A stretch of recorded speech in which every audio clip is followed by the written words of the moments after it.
हाय। आज मैं visitors visa जो इंग्लैंड में होता है उसके टॉपिक के बारे में बात करूंगा कि आप कैसे अप्लाई कर सकते हैं और विजिटर वीज़ा होता क्या है और डिफरेंट तरीके के क्या विजिटर वीज़ास हैं जो यूके में आप अप्लाई कर सकते हैं। क्योंकि आपने बहुत बार मूवीज़ में देखा होगा कि लंदन की मूवीज़ में लंदन बिग बैन दिखाया जा रहा है, लंदन आई दिखाया जा रहा है।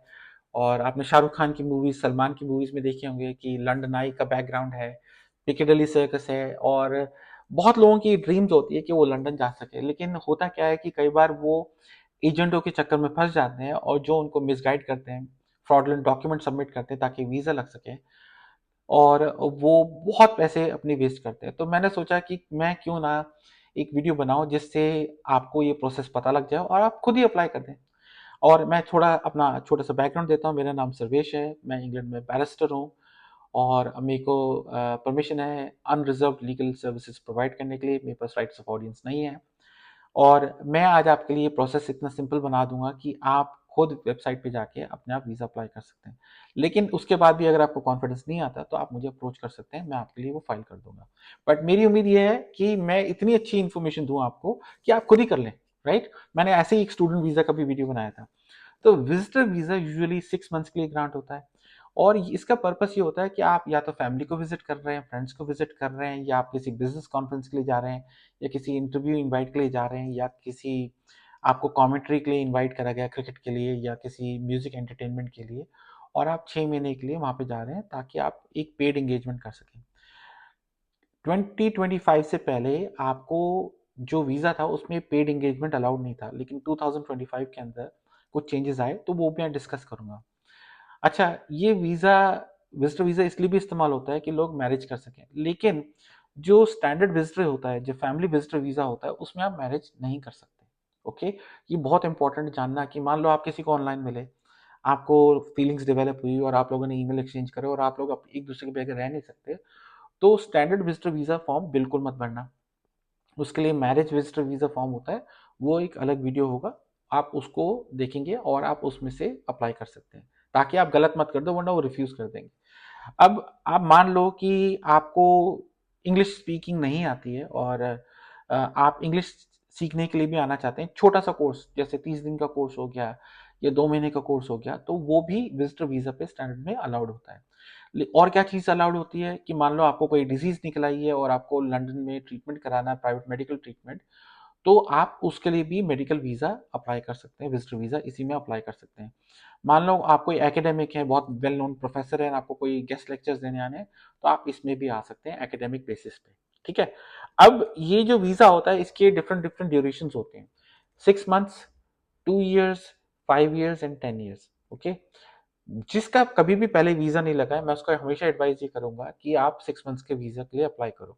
आप उसमें कितनी भी बार जा सकते हो, आ सकते हो। लेकिन आपको क्या चीज़ नहीं करनी चाहिए जो बहुत लोग करते हैं, आप ये नहीं कर सकते कि आप फर्स्ट टाइम आए, आप साढ़े 5 महीने तक के लिए रहे और 6 महीने से कुछ 10 दिन पहले खत्म होते ही आप वापस चले गए। उसके 10 दिन बाद आपने जाके दोबारा वीज़ा लगवाया और आपने आके फिर 5 महीने यहाँ पर रहे।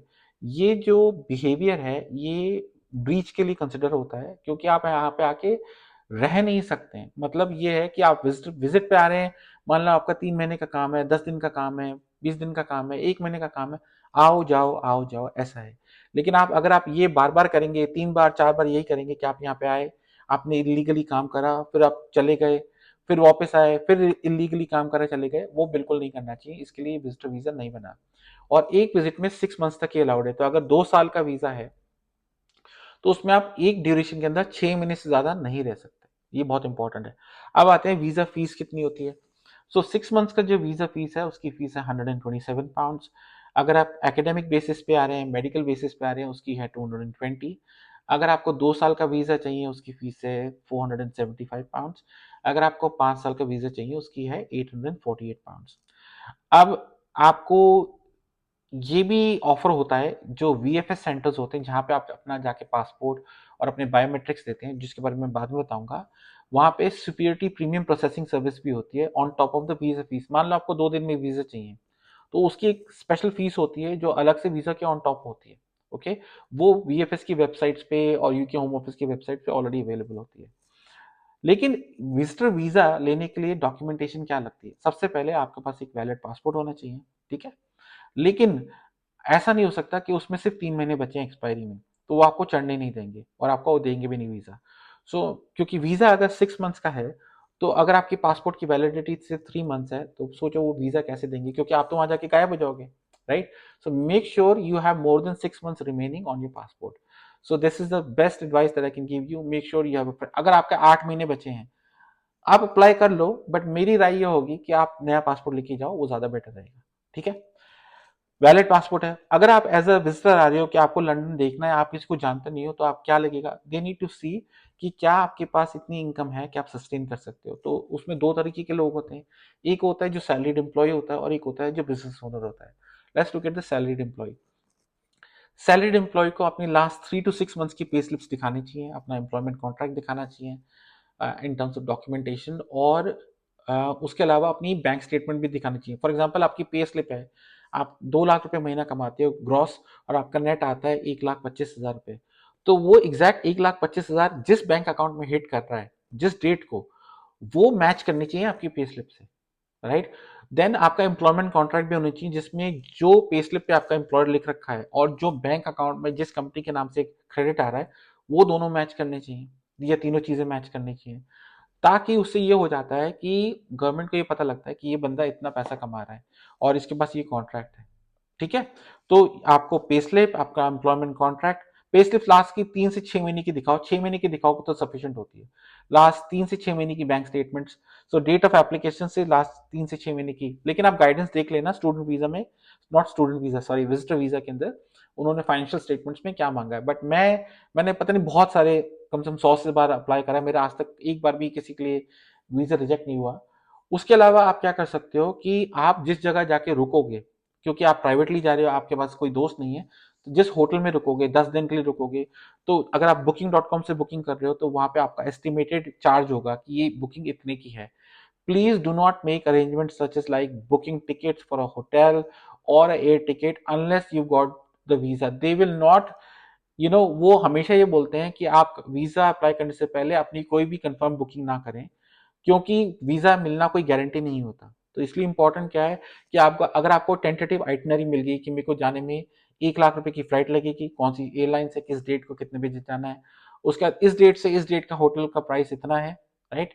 और उसमें कितने 2 लोग ठहर रहे हैं तो इतना प्राइस है। उसके अलावा अम, अ, का ये बुकिंग कहाँ पे है, उसके अलावा आपके पास कितनी सेविंग्स हैं और आपको कितनी दिन की छुट्टी मिली है। आप ये बोलोगे क्योंकि आप सैलरीड हो, तो आप 10 दिन का टूर कर रहे हो, या तो किसी टूर प्रोवाइडर के साथ कर रहे हो या खुद जा रहे हो, राइट?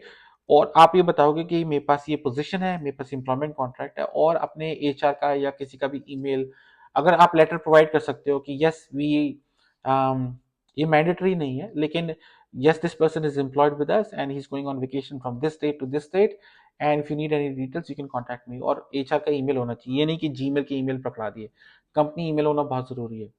अच्छा, कभी भी अपनी बैंक स्टेटमेंट्स को फोर्ज मत करो, क्योंकि जो वीजा ऑफिसर्स हैं they can call your bank and they can find out कि इस दिन क्या ट्रांजैक्शन थी। अगर आपका गलत होगा, वीजा स्ट्रेट अवे रिजेक्ट हो जाएगा और आपका पासपोर्ट भी वापस नहीं मिलेगा। ओके, और आप भूल जाओ कि आप कभी यूके आ सकते हो। अच्छा, कई बार क्या होता है, हस्बैंड वाइफ जा रहे हैं और हस्बैंड के पास जॉब है और वाइफ हाउस वाइफ है, तो उस टाइम पे क्या करें, तो आपको कवर लेटर में डिस्क्लोज करना चाहिए, क्योंकि दोनों लोग जा रहे हैं कि इसके पास जॉब है, इसके पास, वो हाउस वाइफ है, राइट? और वो पूछेंगे कि ये अपने आप को कैसे सपोर्ट कर रही है, तो कहोगे कि husband is paying for the expenses, right? So you need to make sure कि यू हैव इनफ फंड्स। तो फॉर एग्जाम्पल, आप सिर्फ ये नहीं दिखाओगे कि आपके पास होटल में रहने के पैसे हैं, आपके पास सिर्फ फ्लाइट के पैसे हैं। अगर आप 10 दिन का टूर है, तो आप आपने एवरेज स्पेंड कितना लेके रख रखा है कि 200 पाउंड अ डे या 300 पाउंड पर डे, और 7 दिन के लिए 2000 पाउंड है, तो आपके पास इतनी सेविंग है, right? So make sure you got enough saving.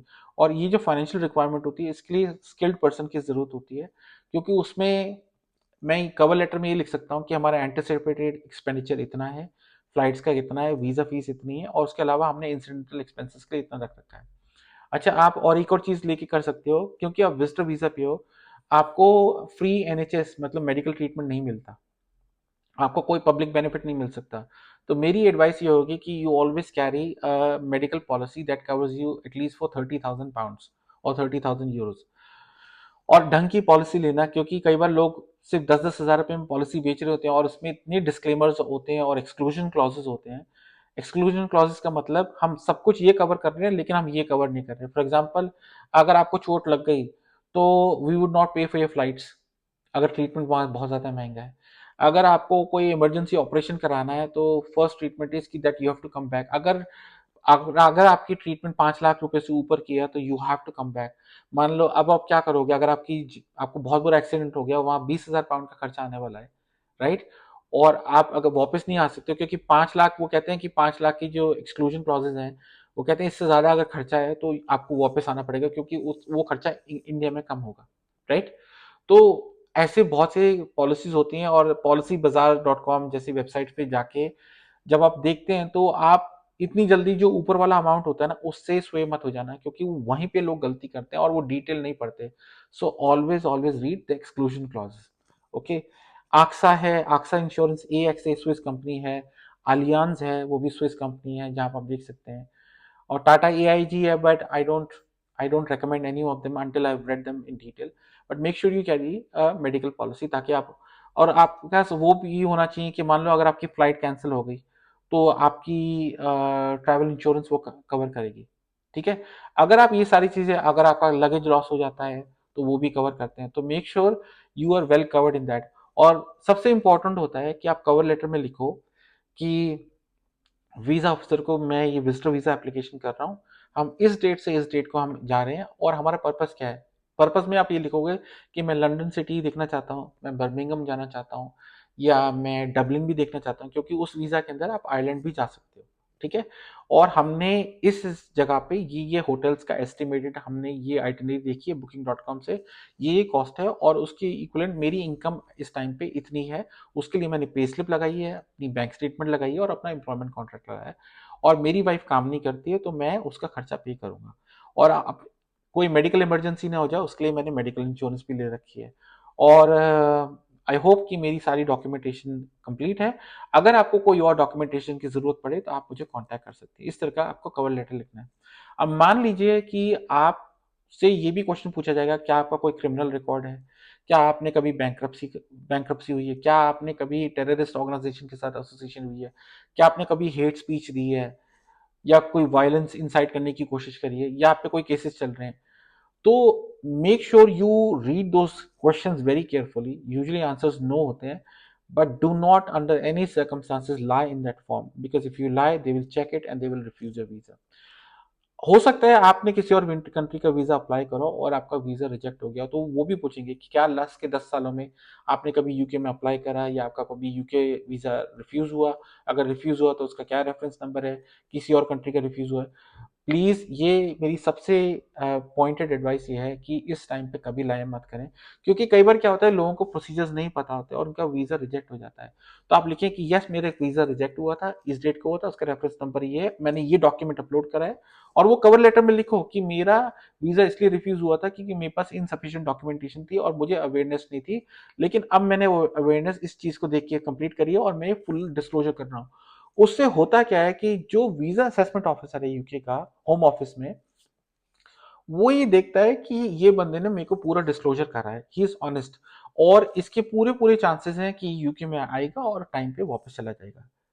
इसलिए वीजा ऑफिसर्स आपको वीजा ग्रांट करते हैं। जब वीजा हो जाता है तो आपको इलेक्ट्रॉनिक ईमेल से आता है कि आपका ई वीजा ग्रांट हो गया है। लेकिन वीजा एप्लीकेशन जब आप सबमिट करते हो वीजा फीस पे करके ऑनलाइन, बहुत सिंपल है। मैं उसका लिंक नीचे दूंगा। आपको बायोमेट्रिक सेंटर में जाना पड़ता है, जो वीएफएस होता है, राइट? वीएफएस सेंटर हर सिटी में होता है, इंडिया के अंदर या ऑल ओवर द वर्ल्ड होता है। बेसिकली आप वहां जाते हो, अपनी फाइल लेके जाते हो, और आपकी डॉक्यूमेंटेशन क्योंकि ऑनलाइन अपलोड हो चुकी होती है, वो ऐसे भी ऑफर करते हैं कि हम आपके स्कैन कर देते हैं डॉक्यूमेंट और अपलोड कर देते हैं। मुझे लगता है आपको खुद ही करना चाहिए, और वो बहुत सिंपल प्रोसेस होता है। मैं उम्मीद करता हूँ कि मैं एक वीडियो बनाऊंगा जिसमें मैं डॉक्यूमेंट कैसे अपलोड कर रहा हूँ, वो भी दिखाऊंगा। अगर आपको लगता है कि मुझे बनाना चाहिए, मुझे कमेंट करो। वहां पे जाके आप अपना फिंगरप्रिंट लेते हो और आपकी फोटो ली जाती है। अब ये क्यों ली जाती है? क्योंकि पहले बहुत फ्रॉड्स होते थे कि पासपोर्ट किसी और का था और पहुंचता कोई और बंदा था, क्योंकि शक्लें मिलती जुलती थी। अब क्या होता है, जब आप हीथ्रो एयरपोर्ट पे पहुंचेंगे लंदन में, या किसी भी एयरपोर्ट पे, आप दोबारा बायोमेट्रिक्स करेंगे, उससे वो चेक करेंगे कि जिस बंदे ने मुझे इंडिया में या जिस कंट्री में मैंने अपने फिंगरप्रिंट स्कैन करे थे, क्या वही बंदा इंग्लैंड के अंदर आया है, तो मैच फेशियल रिकग्निशन होती है। ओके। और फिर वो आपसे कारण पूछते हैं कि आपके पास कितना पैसा है, क्या है, आप किस पर्पज के लिए आए हो, कहाँ रुके हो। 2 मिनट का इंटरव्यू होता है फोन पे, अनलेस कि उन्हें किसी बात पे शक हो, right. Please do not carry any CVs, resumes उस पर्पस के लिए, और कोई कम्युनिकेशन जिसमें ये साबित हो कि आप विजिट के लिए आए थे लेकिन आपका पर्पस कुछ और था। फॉर एग्जाम्पल, मैंने ऐसे लोगों को देखा है कि विजिटर वीजा के चक्कर में वहां जाके इलीगली सेट होने चाहते हैं इंग्लैंड के अंदर, और वो सीवीज लेके जा रहे हैं, वो कोई आइटम्स लेके जा रहे हैं जो वहां बेच सकते हैं। ये सारी चीजें अलाउड नहीं है। मान लीजिए आप एंटरटेनमेंट म्यूजिशियन हैं, कमेंटेटर हैं, जैसे वीरेंद्र सहवाग हैं, गणेश कार्तिक हैं, ये लोग जब जाते हैं तो उनको वो पेड एंगेजमेंट अलाउड होती है इस विजिटर वीजा पे। लेकिन उसमें रूल ये होता है कि फर्स्ट मंथ के अंदर ही एंगेजमेंट स्टार्ट होना चाहिए, तो उसमें एक इनविटेशन लेटर भी होना चाहिए बेसिकली, कि हम आपको इनवाइट कर रहे हैं, इतना कॉम्पनसेशन होगा, तो वो डॉक्यूमेंटेशन भी अपलोड होती है, राइट। अच्छा, एक चीज और है कि अगर आपका मेडिकल वीजा है, आप मेडिकल बेसिस पे जा रहे हैं, तो आपने किस हॉस्पिटल को कांटेक्ट करा है, कौन से डॉक्टर से आपने करा है, क्या रिपोर्ट्स हैं, वो आपको लगानी पड़ेंगी। कितना खर्चा आएगा आपके पास, वो आपको फंड्स दिखाने पड़ेंगे, आपने कितने फंड्स ट्रांसफर कर दिए, आपने वो दिखाने पड़ेंगे। उसके अलावा अगर आप बिजनेस पे जाते हैं, अगर आपका बिजनेस है, आप सैलरी नहीं है, तो आपके मैं रेकमेंड करूंगा लास्ट 3 इयर्स के audited accounts by a chartered accountant दिखाना जरूरी है। पर्सनल इनकम टैक्स रिटर्न भी दिखाना जरूरी है, क्योंकि ऑडिटेड अकाउंट्स में क्या होता है कि कंपनी ने कितना प्रॉफिट बनाया, कितना लॉस बनाया, लेकिन उस कंपनी में से एज अ डायरेक्टर आपने कितनी सैलरी ली और कितना इनकम टैक्स पे करा है, वो भी दिखाना चाहिए। कि मैंने मेरा 10 करोड़ का टर्नओवर है लेकिन मैं सैलरी लेता हूँ 15 लाख रुपए साल की, 15 लाख पे मैंने इतना इनकम टैक्स पे करा है, राइट। उसके बाद मेरे पास बैंक में इतना पैसा पड़ा है, तो करंट अकाउंट जो बिजनेस के हैं 3 साल की, वो आपको दिखाने हैं। ऑडिटेड अकाउंट्स चार्टर्ड अकाउंटेंट के वो दिखाने हैं, और अपनी पर्सनल सैलरी स्लिप्स दिखानी है, और अपने जो बिजनेस अकाउंट से पर्सनल अकाउंट में जो सैलरी जाती है वो अकाउंट भी दिखाना है। तो कवर लेटर में लिखना जरूरी है कि मैं बिजनेस रन करता हूँ, मेरी प्राइवेट लिमिटेड कंपनी ये है, और उसमें से मैं अपनी पर्सनल अकाउंट में ये सैलरी पे करता हूँ, ये सैलरी पे करने के बाद मैंने इतना इनकम टैक्स पे करा है, और उसके बेसिस पे मैं अपना टूर वहां पे बिताऊंगा। और उस दौरान मैं बिजनेस विजिट पे जा रहा हूँ, तो मेरे को कुछ सैंपल्स दिखाने हैं, मुझे किसी क्लाइंट्स को मीटिंग करनी है, वो क्लाइंट्स का नाम ये है। तो कोई भी अगर ईमेल कम्युनिकेशन ये साबित कर सके कि उन्होंने आपको इनवाइट करा है, स्पॉन्सर लेटर करा है, तो वो भी बहुत हेल्पफुल होता है और आपको लगाना चाहिए। लेकिन मान लो आपका कोई दोस्त रहता है, तो उसकी आईडी, उसका एक इन्विटेशन लेटर बहुत सपोर्टिव होता है, क्योंकि वो देख सकते हैं कि इस बंदे के पास ये वीजा है, या ब्रिटिश पासपोर्ट होल्डर है, या इंडेफिनिट लीव टू रिमेन है, और वो मुझे बुला रहा है, और मेरा स्टे का कोई खर्चा नहीं होगा क्योंकि मैं उसी के वहां पे रुकूंगा। तो वो जो स्टे का खर्चा नहीं होगा, वो उसको लेटर में लिख के भेजना है कि ये सिर्फ अपना टिकट पे करेगा, बाकी पूरा स्टे फ्री है, ताकि आपकी जो लिक्विडिटी की रिक्वायरमेंट है, फाइनेंशियल रिक्वायरमेंट, वो कम हो जाएगी, क्योंकि आपका स्टे फ्री हो गया, क्योंकि लंदन में स्टे बहुत एक्सपेंसिव है। तो इस तरीके से आप अपनी स्टैंडर्ड विजिटर वीजा एप्लीकेशन कर सकते हैं। बट मेक श्योर अगर आप बिजनेस विजिट पे जा रहे हैं स्टैंडर्ड विजिटर वीजा में, तो लिखें कि I am going for business visit. If you going to attend conference, interview, या स्टडी कोर्स के लिए जा रहे हैं, तो आपको वो लिखना जरूरी है। मान लो आपको इंग्लिश सीखनी है, तो अगर वहां पे कोई कॉलेज है जो आपको 30 दिन का कोर्स ऑफर कर रहा है, तो उस 30 दिन की फीस कितनी है, कितना कब, किस डेट से किस डेट स्टार्ट हो रहा है, उस इंस्टीट्यूशन का क्या रजिस्ट्री है या नहीं है, तो वो देखना बहुत जरूरी है, और वो भी डॉक्यूमेंटेशन लगती है। वो मैं इतना ज्यादा भी डिटेल में कवर नहीं करूंगा, बट यूजुअली आपको 6 महीने का वीजा मिलता है। जिस पर्पस के लिए आपने वीजा अप्लाई करा है, आप उसी पर्पस के लिए जाएं, टाइम पे वापस आएं। और अगर आप एक दिन भी लेट हो गए, तो आपको आपको वापस आना बहुत मुश्किल हो जाएगा, अनलेस कि आपको बीमार हो जाते हो, आपको चोट लग जाती है, तो आप वहीं से एक्सटेंड कर सकते हो। बट यूजुअली विजिटर वीजा वहां से एक्सटेंड नहीं होता, you have to come back and then reapply for the new visa. But अगर कोई इमरजेंसी हो जाए, तो प्लीज मेक श्योर कि you reach out to home office. Home office UK is not घर का काम, home office is the authority that awards visas to foreign nationals. Okay, so उम्मीद करता हूँ कि आपको मेरे वीडियो पसंद आ रहे हैं, और अगर मेरी हिंदी में कुछ भी गड़बड़ हो जाए, तो please forgive me. I'm trying my best to speak in Hindi. And मैं कोशिश करूंगा कि मैं ज़्यादा से ज़्यादा वीडियोस बना सकूं और आपको मदद हो सके। और इट वुड बी नाइस कि आप मुझे ईमेल लिखें कि मैंने आपका वीडियो फॉलो करा, और मैंने खुद प्रोसेस अप्लाई करा, और मेरा वीज़ा लग गया। बट अगर आपको लगता है कि मैं आपकी मदद कर सकता हूँ, तो प्लीज़ मुझे कांटेक्ट करें, मेरी एक फीस होगी, मैं कोई डिस्काउंट्स नहीं देता, मैं स्ट्रेट टू द पॉइंट हूँ, and I will make an application. Alright, so subscribe, like, and comment. Till next time, take care. Bye.